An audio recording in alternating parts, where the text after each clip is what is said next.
एक रिपोर्ट में पढ़ रहा था हेल्थ के ऊपर। उसके अंदर बताया गया था कि खास तौर पे पिछले, इसमें मैं आपको दो तरीके से सवाल पूछूंगा। पहला कि बहुत सारे यहां पे लोग हैं जो हेल्थ इंडस्ट्री के अंदर अपना कैरियर बना रहे हैं, उसके उपलक्ष्य में आप उसके लिए क्या कहोगे कि क्या ऐसे समय में हेल्थ इंडस्ट्री के अंदर अपना कैरियर बनाया जा सकता है? मेरा पहला सवाल। और दूसरा सवाल, क्या रीजन है कि पिछले 5-7 सालों में सडनली हेल्थ इंडस्ट्री में इतना बड़ा चेंज देखने को मिला? और खासतौर पे कोविड के बाद तो कहानी कुछ और थी। आप इसके ऊपर क्या कहोगे बीइंग ए हेल्थ कोच?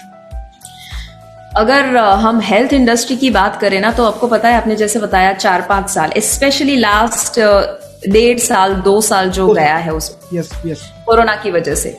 उससे पहले अगर हम माइंडसेट लोगों का देखें ना, तो वो mindset actually health care industry तो थी नहीं, वो ज्यादातर थी सिक केयर इंडस्ट्री।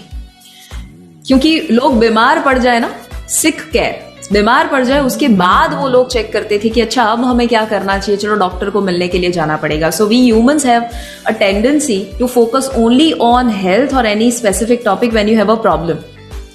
बट हम कभी भी पहले से ध्यान नहीं देते हैं, हम कभी प्रोएक्टिवली काम नहीं करते। बट जैसे ही ये 4 साल जो ट्रांजिशन आया है और इतने सारे आंकड़े बता रहे हैं कि स्पेशली कोरोना के बाद, जब आप करियर की बात कर रहे हैं ना, यहाँ पर जो लोग सोच रहे हैं कि हेल्थ में आगे बढ़ना ना बढ़ना, थोड़ा सा भी 1% भी डाउट है, उनको बता दूं, जो ये 2 साल बीते हैं उसके बाद, कोरोना के बाद स्पेशली 2 फील्ड ऐसे हैं जो बहुत एक्सपोनेंशियली बूम करने वाले हैं, मतलब वो बहुत ग्रो करने वाले हैं। नंबर 1 इज IT, क्योंकि सब कुछ ऑनलाइन आ चुका है, राइट। और नंबर 2, बट वो IT से भी बेहतर है फील्ड, सबसे बेस्ट अगर दुनिया में कोई है तो वो है हेल्थ इंडस्ट्री। क्यों हेल्थ इंडस्ट्री? बिकॉज अब यस, हम कहते हैं सत्यमेव जयते, राइट, सत्य की हमेशा जीत होती है। सो हेल्थ है ना, it is the truth of life, that no matter where you go, no matter where you focus on, आपको पता है कि वो जो नेचर है ना, कुदरत, वो हमारी टीचर है। कोरोना ऐसे ही नहीं आया, मैं नहीं मानती कि कोरोना सिर्फ ऐसे ही आ गया, it was the planning of God. Exactly. So वो जो सिखाना चाहते थे लोगों को कि यार तुमको इतने करोड़ों का बॉडी दिया है, टू बी स्पेसिफिक हमारे बॉडी की वैल्यू 322 करोड़ है। 322 crore? Yes, great. According to the scientist and expert जो लोग इकट्ठा हुए, 322 करोड़। अगर हम वैल्यूएशन निकाले तो उससे ज्यादा होगा, क्योंकि इन्फ्लेमेशन बढ़ चुका है। अच्छा मैम, खाली यहाँ पे ना, खाली एक चीज मैं पूछूंगा, 322 करोड़ रुपया है बहुत शरीर का। अब यहाँ पे कोई ये मत पूछना हिम्मत करके कि कैसे, आंख की वैल्यू, नाक की वैल्यू, जबान की वैल्यू सब निकालेंगे, उसके बाद फिर पता चला कि मीटिंग सुबह 9:30 से लेकर रात के 12:30 बजे तक चला। एक एक्सपर्ट बोल रहे हैं तो उसको समझ जाओ, क्योंकि बीइंग एक्सपर्ट मेरे दोस्तों ये बोल रहे हैं सारी चीजें ना। अब एक दूसरी सबसे इंपॉर्टेंट चीज जो मेरे काम की जो सबसे अच्छी चीज लगी, मैं ढूंढ रहा था कि ये वैल्यू कितनी है बॉडी की। मैम बहुत बहुत शुक्रिया आपका, अब आपने मेरा एक फॉलोअप वाला काम आसान कर दिया है। 322 करोड़ पूरे शरीर का वैल्यू, एवरीबॉडी नोट डाउन करना इस पॉइंट को। और मैम बॉडी में, चलो बीइंग हेल्थ एक्सपर्ट मैं आपसे, पानी एग्जैक्टली में कितने परसेंटेज होता है?